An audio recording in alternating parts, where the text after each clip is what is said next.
this model of focusing on a double bottom line be replicated? Well, let's ask this week's board of directors. Rick Aubrey is the president of the nonprofit organization Rubicon Programs.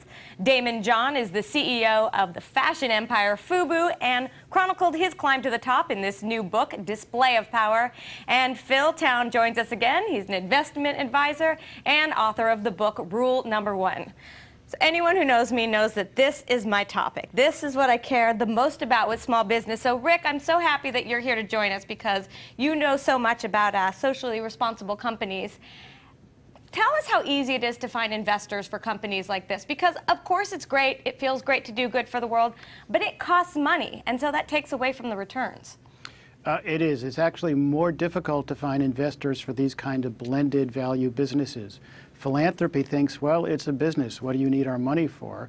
And the traditional capital markets say, you're not going to be providing us with the kind of returns we're used to. Why should we give you money to do social good? So you really have to find angel investors out there who understand the mission and see that there's value in what you're trying to create. And are they out there? There's a small number of people, certainly nothing like the large capital markets that exist for business, and not even as large as the philanthropic industry that exists for nonprofits. But there is a small and growing number of investors who recognize that there's opportunities here to do good and have somewhat of a return. So Phil, you're an investor, so I'm interested to hear what you have to say about this. Do you think it's a company's responsibility to be socially responsible, or is it their responsibility to produce returns? Well, for me, I think the whole heart and soul of investing is buying into things that you really care about. And if you do that, I think you make more money. So I think it depends on the person. You know, Warren Buffett doesn't seem to be all that strong on socially conscious companies. He likes Coca-Cola. Personally, I really love to get involved in companies that are trying to have some big, audacious goal to change the world. Even though you might make less money? I think you can make a lot of money in companies like this. I think you have to be focused on the kind of companies that make that their core focus, right? Where if social responsibility is kind of a PR gimmick, I don't really like that side of things.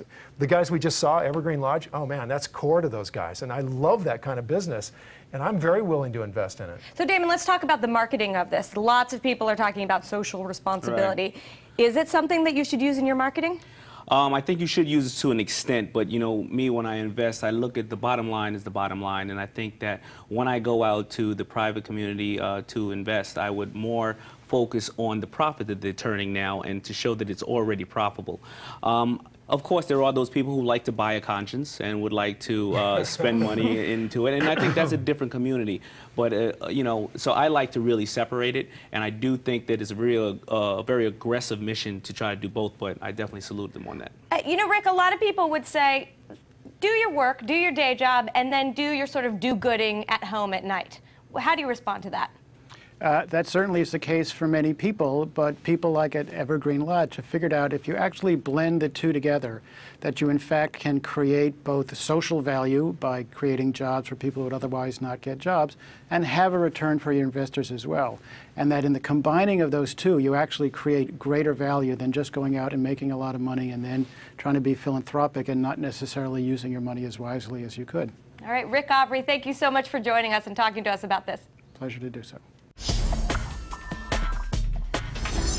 Time now to answer your business questions. First up, one about more productive paydays. What are some creative ways that we could offer to our employees to earn additional salary? Any ideas?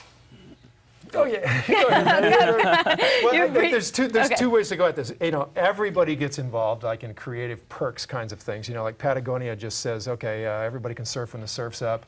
In Jackson Hole, we got tons of people who have pow days. Powder's up, bam, everybody's gone. We got to go move there. Yeah, yeah. So anyhow, you're saying it's not cash, but you're getting sort of paid in a different way. Yeah, you get paid in a different way. Another way is just to ask people what do they want.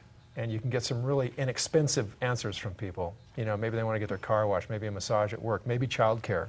But what about not just perks? What if... One guy said, I want to have my dog come to work. He said, okay, good, your dog comes to work. Easy enough, right? Yeah. Especially if you work in a place, you know, out there in Jackson Hole. But what about if people say, I actually really need extra cash. I don't want to go skiing, I don't want to go surfing, I need cash. I think there's always incentives, depends on the sales aspect of it, as well as there's shares. I mean, you can always offer them shares in the company and stuff like that.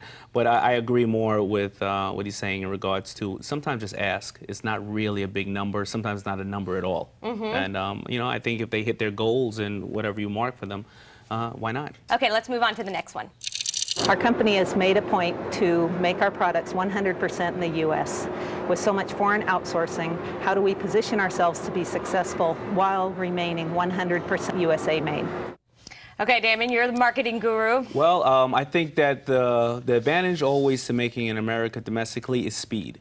So that is something you have to market as well as American-made. You have to market the speed and the agility for you to get that product out to somebody faster. And I think that's your angle. I think if you're going to do this in the U.S., you have to have big margins because your costs are going to be higher than doing it overseas. Absolutely. So don't even try this if you're all about price. You got to have a big moat around your company. Friends of mine run Pendleton, which is one of the last woolen mills left in the U.S. And they do that as a value-added thing for their product. People are loyal to them. Do they have a big tag that says "Made in the USA"? Well, they do all their woolen is done there, and people are loyal, and there's a human quality involved in their brand around being in the USA. So make it an integral part of the messaging that you're putting out there. Let's move on to the emails. The first one comes from Karen F., who wants to know, I'm a small business owner, and I don't think I'm going to make it. Is there any way I can get out of my lease? You laugh, Phil. I think it's either the easiest question in the world or the hardest one. Karen, if you're going to fail, who cares? Right. You're bankrupt. Are you personally liable for the lease, or is it under a company? And if it's under a company, obviously, then you have that. There's also a good guy clause that hopefully, if you were paying everything up to, maybe the guy is going to help you out, and maybe you can flip it. Is it a lease of value? Yeah. Can you make some money on flipping it? That's a really good point. Oftentimes the lease is worth more than what you paid for it. The landlord will be like, yeah, give it back, but you actually have a value there that you can actually sell. Shop it and flip it. Yeah, shop it and flip it. Great. Moving on to the next email. This comes from Katrina Wetzel, who asks, when pitching for funding, I've noticed that I'm not a good speaker. I speak too softly, and when on camera, I freak out. Any suggestions for this? Oh, yeah. Get someone else to do it for you. Right? Yeah, get somebody else to do it for you, or the most famous one. Think of everybody in their underwear. And then, as you're speaking. Or do this. Go take acting lessons. They're way better than speaking classes for freeing you up. Because it's a good talk, somebody talking to the camera, it's more about, getting emotionally connected with people than not saying every word properly, right? Right. So take acting classes to open yourself up, and they're really effective. I think this is a smart question, though, because obviously there's no one more passionate about your business than you. Right. But if you can't communicate that, then the person receiving the pitch is not going to get it. Yeah. Absolutely. I mean, they say speaking is one of the biggest fears that people have, public speaking. So it is a challenge, but as he said, take acting classes, find methods. If you have to put on shades, you should have eye contact, but if you have to put on shades to not have eye contact, maybe that's one step at a time. And then you're sort of cool, and then, maybe they'll like well, that. maybe you're too cool, too. Maybe they say, this guy's going to run off my money. But either way, try to work it out. Which is true in your case. So anyway. Yeah, he's going to run. I think you'll run off with his money. Absolutely. Okay, the last email comes from Cindy Stroh, who needs some expert advice as well. She says, what is it with workman's comp insurance premiums? Are there any huge tips to keep the costs down? Phil? Yeah, don't have any accidents. Okay, so that would be the first thing. And actually, that's a little bit facetious. But if you can be less accidents than your industry standard, your comps are going to go down. Your cost for insurance is going to go down. So get all over safety, do good training, and keep good records, and those costs will come down. Yeah, a lot of people have these safety rules up, but they never actually train people in them. Right.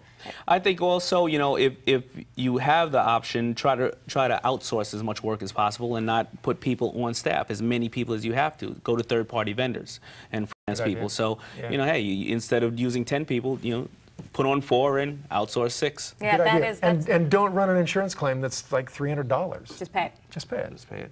All right. Well, all of these questions come from our viewers, so we want to let all of you know that if you have a small business question you need help with, here's your chance to have our experts give you some answers. Just send us an email to yourbusiness@msnbc.com. While I still have you both here, we've got a few seconds to hear each of your small business secrets. Phil, let's start with you. Here we go. Well, this is, again, from the Oracle of Phil. I have this great wisdom.